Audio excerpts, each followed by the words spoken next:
जय हिंद दोस्तों। कैसे हो आप सब। इस वीडियो में पंचवर्षीय योजना के बारे में और योजना आयोग के बारे में बताऊंगा।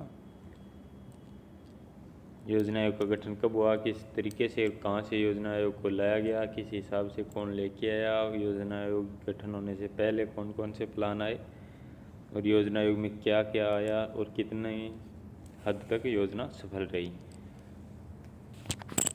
हम बात करते हैं पहले कि आज़ादी से पहले योजना पर कोई अगर काम हुआ तो क्या हुआ था। क्योंकि योजना पर आज़ादी से पहले भी काफ़ी काम हुआ था। सन 1939 में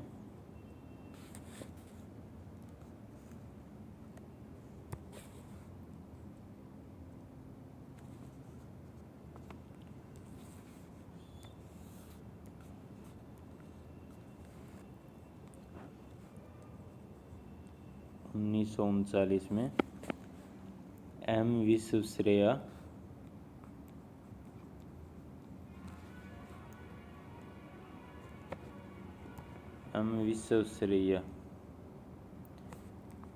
सन 1939 में एम विश्वेश्वरैया की एक पुस्तक थी प्लान्ड इकोनॉमी पर इंडिया। और आपको अगर याद होगा तो मेरे फर्स्ट वीडियो में मैंने आपको बताया था इंट्रोडक्शन इकोनॉमिक्स में कि एम विश्वेश्वरैया को भारतीय इकोनॉमिक्स का या भारतीय अर्थशास्त्र का जनक कहा जाता है। इंडियन इकोनॉमिक्स का फादर किसे कहा जाता है, एम विश्वेश्वरैया। भारतीय अर्थशास्त्र का जनक किसे कहा जाता है, एम विश्वेश्वरैया को। इनकी एक काफ़ी फेमस पुस्तक है प्लान्ड इकोनॉमी पर इंडिया।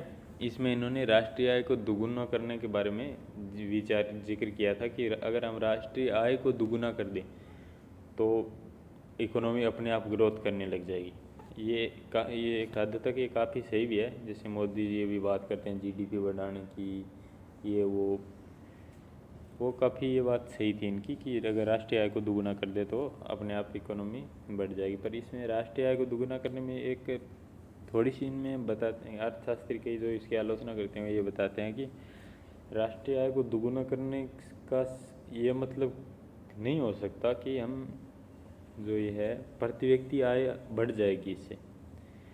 क्योंकि अगर संपत्ति या आय का केंद्रीकरण है वो कुछ ही लोगों के पास हो गया तो फिर ये दिक्कत हो जाएगी कि प्रति व्यक्ति आय इसमें बढ़ना कोई ज़रूरी नहीं है 100%। जैसे मैंने पहले वीडियो में बताया था कि इंडिया में संपत्ति और आय का के बीच में कितनी असमानता है। क्योंकि ज़्यादातर संपत्ति 10% लोगों के पास है इंडिया में, 10 या 15%, बस इतने पास सबसे ज़्यादा संपत्ति इन्हीं के पास है, बाकियों के पास नहीं है। तो इसमें ये प्लान था कि राष्ट्रीय आय को दुगुना कर दिया जाए। उसके बाद 1944 में एक प्लान आया। 1944 में बम्बई प्लान के नाम से जानते हैं इसको, बम्बई प्लान। इसमें क्या था, जो बम्बई के और देश के जो बड़े बड़े 8 उद्योगपति थे वो ये प्लान लेके आए थे। इसमें बात किया गया था प्रति व्यक्ति आय को 8 या 10 साल में दुगुना करना। ये इनका पर्पज़ बहुत अच्छा था क्योंकि अगर राष्ट्रीय आय को हम दुगुना करते हैं तो ये इसका मतलब ये कभी नहीं हो सकता कि प्रति व्यक्ति आय दुगुनी हो जाएगी। बट अगर हम प्रति व्यक्ति आय को दुगुना करते हैं तो ये 100% है कि राष्ट्रीय आय दुगुना हो जाएगा। क्योंकि अगर राष्ट्रीय आय इस साल की अगर 100 रुपये है और अगले साल 200 हो जाएगी तो उससे ये ज़रूरी नहीं कि आप अगर 100 रुपये कमा रहे थे तो आप भी 200 कमाओगे, ये कदे। पर अगर आप 100 की जगह 200 कमाते हो तो राष्ट्रीय आय में वो पैसे जुड़ेंगे। अगर राष्ट्रीय आय में वो जुड़ते हैं वो डायरेक्ट आपके पास जाएंगे, दूसरे के पास जाएंगे, इसका कोई पता नहीं रहता। तो ये इनका पर्पज़ काफ़ी अच्छा था। फिर एक 1950 में 1950 में एक जयप्रकाश नारायण ने प्रस्तुत की सर्वोदय योजना। जयप्रकाश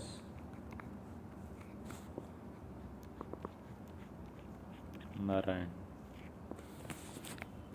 ये लेके सर्वोदय योजना।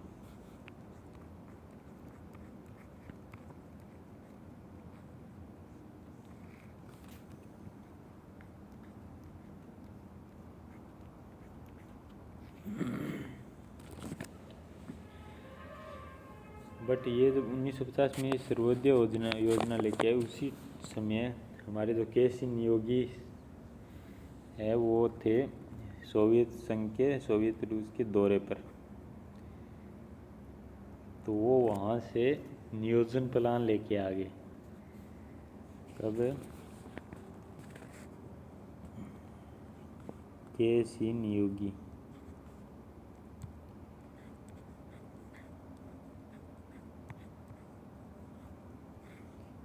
के.सी. नियोगी कहाँ से लेके? सोवियत रूस से। उनको वहाँ का उन्होंने नियोजन प्लान देखा तो उनको लगा काफ़ी अच्छा है, क्योंकि वहाँ पर वैसे भी कम्युनिस्ट देश था, तो उसमें सबसे कम्युनिस्ट देश में टोटल सरकार ही बना रही थी वहाँ की योजनाएं। तो उसमें क्या था कि उनको लगा कि ये योजना सारी सरकार बना रही है, इसके लिए एक योजना आयोग बना रखा है उन लोगों ने नियोजन प्लान के तहत। तो इस हिसाब से वो सोवियत रूस संघ से उन्होंने देखा कि नियोजन प्लान काफ़ी अच्छा है, तो के.सी. नियोगी वहाँ से नियोजन प्लान लेके आए। कौन सा प्लान? नियोजन प्लान।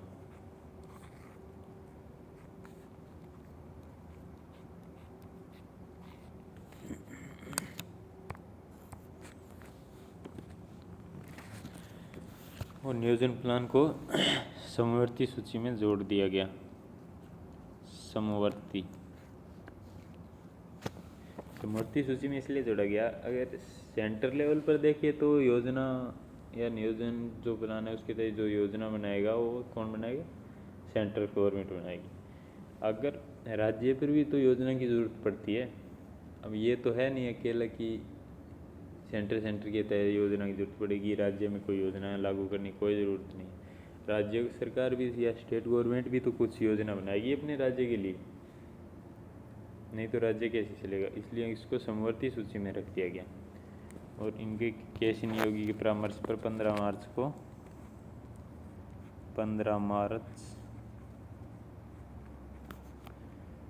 1950 को योजना आयोग का गठन कर दिया गया। 15 मार्च 1950 को योजना आयोग का गठन कर दिया गया। कब किया गया? 15 मार्च 1950 योजना आयोग।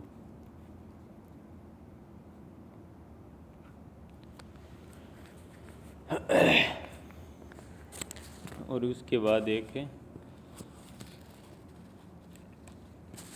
इसकी शुरू हो गई पंचवर्षीय योजना। अब योजना आयोग कई बार एग्जाम पूछ देते किस प्रकार की संस्था है,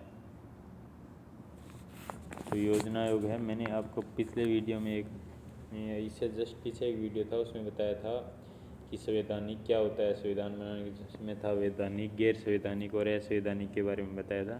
तो योजना आयोग एक गैर संवैधानिक संगठन है। गैर संवैधानिक वो होता है जिसमें संविधान में कोई जिक्र नहीं किया गया, बट वो उसको अगर हम क्रिएट करिए बनाए तो उस संगठन को, तो उसमें कोई दिक्कत नहीं है, इसलिए बनाया गया योजना आयोग।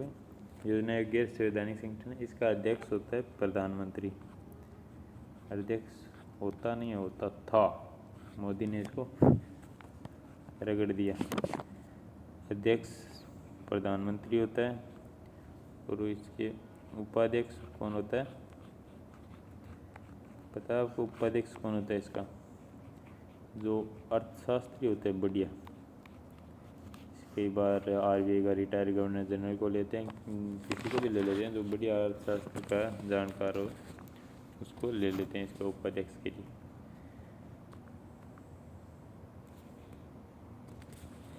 अब हम चलते हैं अपनी प्रथम पंचवर्षीय योजना पर।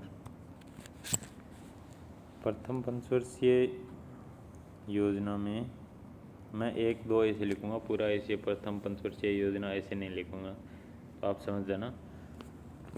प्रथम पंचवर्षीय योजना थी 1951 से लेके 1956 तक। इस टाइम पर 1950 में तो उसका योजना आयोग का गठन किया गया, 1951 में पहली पंचवर्षीय योजना लाई गई। आपको पूछ लेगा अगर प्रथम पंचवर्षीय योजना का अध्यक्ष कौन था, तो आपको पता है जवाहरलाल नेहरू होगा।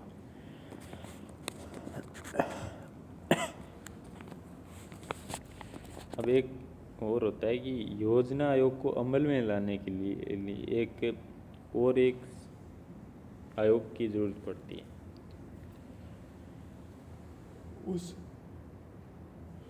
चलो पहले मैं ये बताता हूँ आपको। ये जो प्रथम पंचवर्षीय योजना थी ये हेराल्ड डोबर मॉडल पर थी। कौन से मॉडल पर? हेराल्ड डोबर मॉडल पर थी। और इसमें सबसे ज़्यादा जिक्र किया गया था, कृषि पर जोर दिया गया था इस योजना में। ठीक है दोस्तों, हेराल्ड डोबर मॉडल पर थी, इससे सबसे ज़्यादा कृषि पर जोर दिया गया था। अब मैं बता देता हूँ आपको एक मेन टॉपिक। किस योजना आयोग को पर काम करने के लिए एक संगठन की ज़रूरत पड़ी, क्योंकि योजना आयोग में तो पीएम और वो थे और कैबिनेट के एक दो मंत्री होते, पर ये इसके लिए एक ज़रूरत पड़ गई। 9 अगस्त फिर बनाया गया, 9 अगस्त 1952 को। 9 अगस्त 1952 को किसे बनाया गया? राष्ट्रीय विकास परिषद, नेशनल डेवलपमेंट काउंसिल, जिसको हम एनडीसी बोलते हैं शॉर्ट में। राष्ट्रीय विकास परिषद का गठन किया गया 9 अगस्त 1952 को। कब किया गया? 9 अगस्त 1952 को। इसका मेन मुख्य काम था योजना आयोग के जो योजना आयोग है उसके जो मुद्दे हैं उनको अमल में लाना। तो इसका अध्यक्ष कौन होता है? एनी आइडिया कौन होगा इसका अध्यक्ष और कौन होगा इसके सदस्य?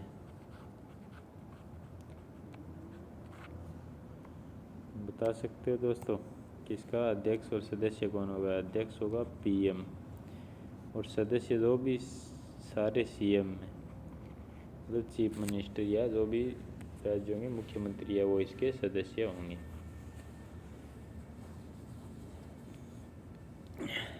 पहली योजना आपको बता दिया, कृषि पर आधारित थी। फिर इनको लगा कि अकेले कृषि से काम नहीं चलेगा, तो इन्होंने दूसरी जो पंचवर्षीय योजना लेके आई है वो थी 1956 से लेके 1961 तक।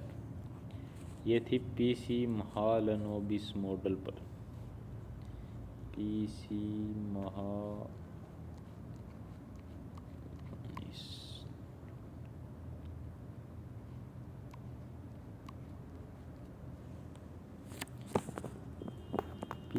महालनोबिस मॉडल पर आधारित थी।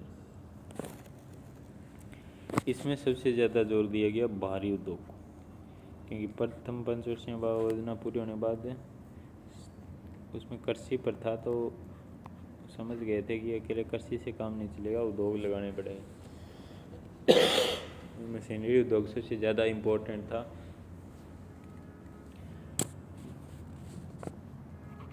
इस योजना के तहत कौन कौन से उद्योग लगाए गए? एक लगाएगा दुर्गापुर में, दूसरा लगाया गया राउरकेला,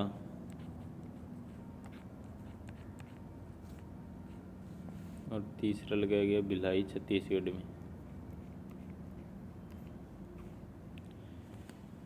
ये 3 जगह उद्योग लगाए गए, भारी उद्योग लगाए गए। और जो दुर्गापुर का जो उद्योग लगाया वो लगाया ब्रिटेन या यूके ने, ये लगाया यूके ने दुर्गापुर का। और राउरकेला का लगाया जर्मनी ने, जर्मनी की सहायता से लगाया गया। और ये भिलाई का भी यूके की सहायता से लगाया गया। ये भारी भारी उद्योग लगाए गए जो लौह एवं इस्पात उद्योग प्रमुख थे इनमें।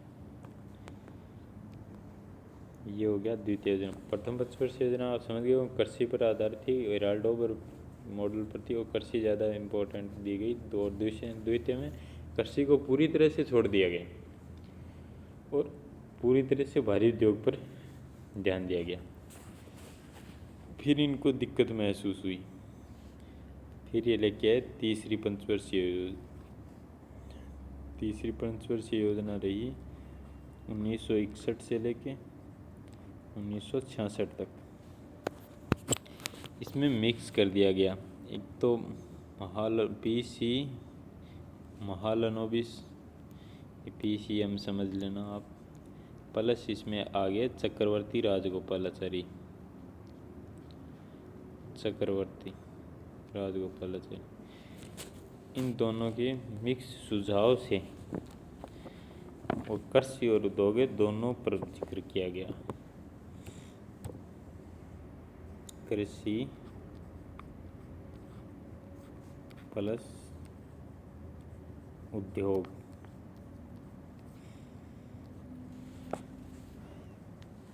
दोनों पर जिक्र किया गया। और इस योजना में उद्योग के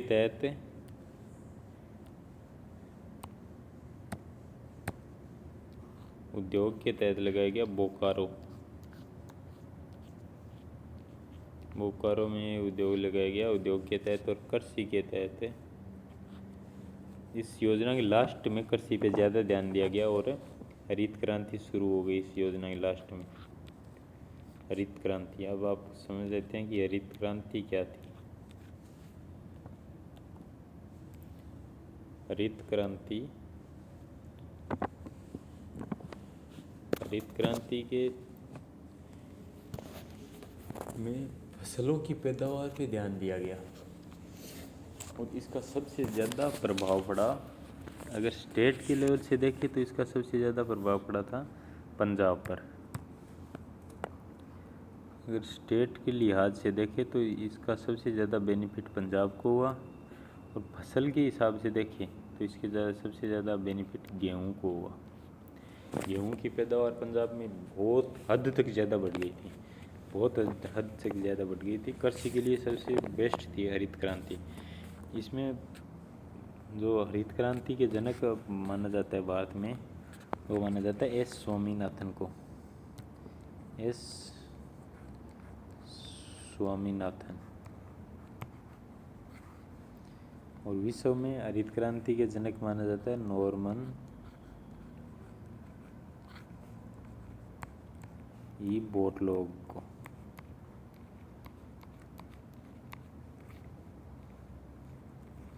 विश्व में हरित क्रांति के जनक माना जाता है नॉर्मन ई बोरलॉग को। और एक इसमें और कभी पूछ लेते हैं कि हरित क्रांति शब्द किसने दिया था।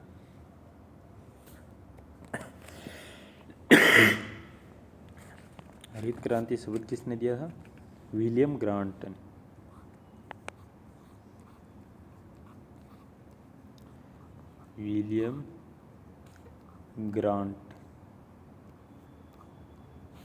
विलियम ग्रांट ने हरित क्रांति शब्द दिया था। जो दुनिया में विश्व में हरित क्रांति के जो जनक थे नॉर्मन ई बोरलॉग, वो USA के थे, अमेरिका के। और एस स्वामीनाथन ने इसके लिए हरित क्रांति के लिए जो बीज की जो वैरायटी थी वो हाई यील्ड वैरायटी शुरू करी थी। एस स्वामीनाथन ने हाई यील्ड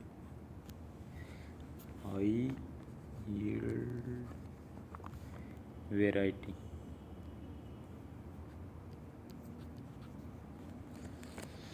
ये शुरू कर दी एस स्वामीनाथन ने। इस योजना में बहुत ज़्यादा प्रॉब्लम हो गई थी, बहुत ज़्यादा दिक्कत सामने आने लगी। इसमें कृषि जो हरित क्रांति थी वो ठीक थी इसमें, बट इसमें 1962 में भारत चीन युद्ध हो गया, इंडो चाइना वार हो गया।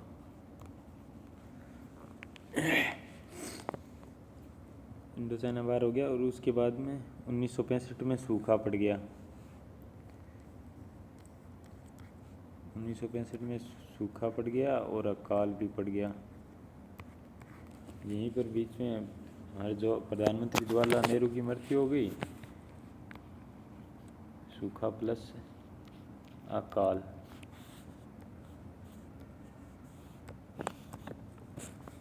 और यही 1965 में इंडो पाक युद्ध हो गया,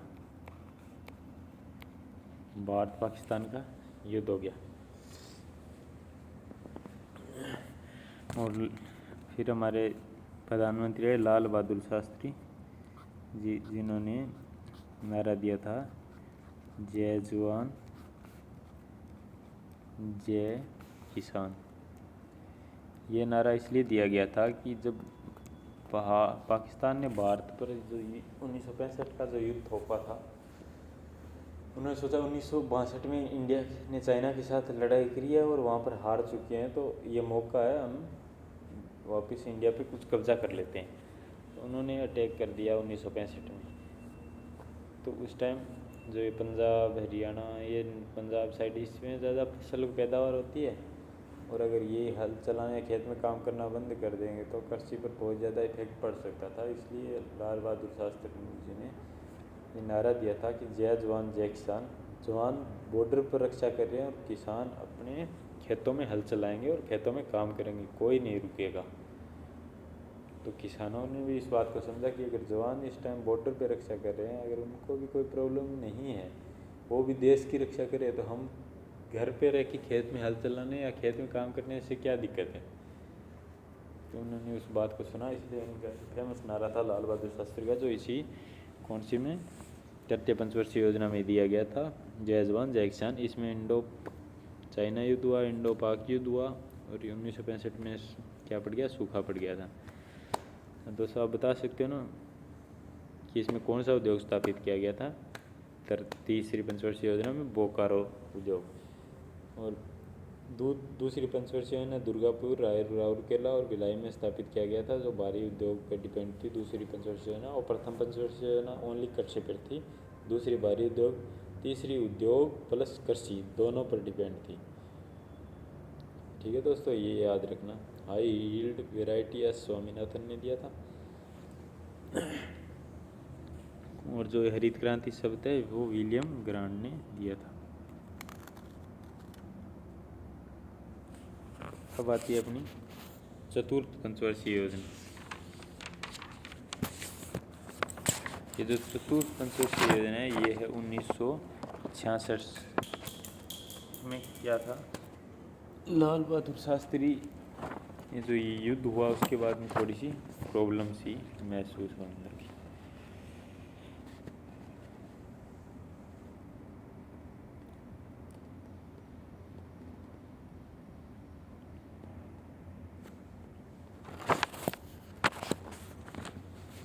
दोस्तों थोड़ी मिस्टेक हो गई। ये है 1966 से 1967, 1967 से 68, 68 से 69 तक।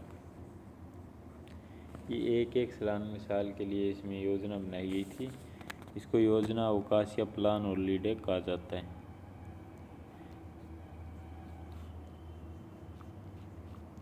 योजना अवकाश, इसमें क्या है, प्रॉब्लम आ गई थी, जो सूखा पड़ा और ये जो लड़ाई वगैरह हुई उसमें इंडिया की जो इकोनॉमी थी वो डाउन हो गई और फॉरेन रिजर्व कम पड़ गया था। तो अगर कोई फॉरेन रिजर्व नहीं रहेगा तो फिर अगर यार इतना पैसा नहीं रहेगा किसी देश के पास तो कैसे बना पाएगा। और इसमें ये 3 साल तक कोई योजना नहीं बनेगी। ठीक है दोस्तों, ये 3 योजना आपने अच्छे से समझ ली होगी, क्योंकि मैं सारी योजना एक ही वीडियो में नहीं घुसेड़ूंगा। अगर ज़्यादा एक में घुसेड़ दिया तो मेरे फास्ट पढ़ाना पड़ेगा। और ऐसे मतलब ये नहीं है कि पढ़ाना ज़्यादा, आपको कितना समझ में आया ये सबसे ज़्यादा इम्पोर्टेंट है। इसलिए मैं ये क्लास यहीं पर रोकूँगा और पूरी योजना को लगभग 3 क्लास में या 2 क्लास में देखूँगा, कवर करने की कोशिश करूँगा। नहीं तो 3 क्लास में कवर ऐसा करूँगा कि आपको दोबारा पढ़ने की ज़रूरत ना पड़े। ठीक है दोस्तों, धन्यवाद।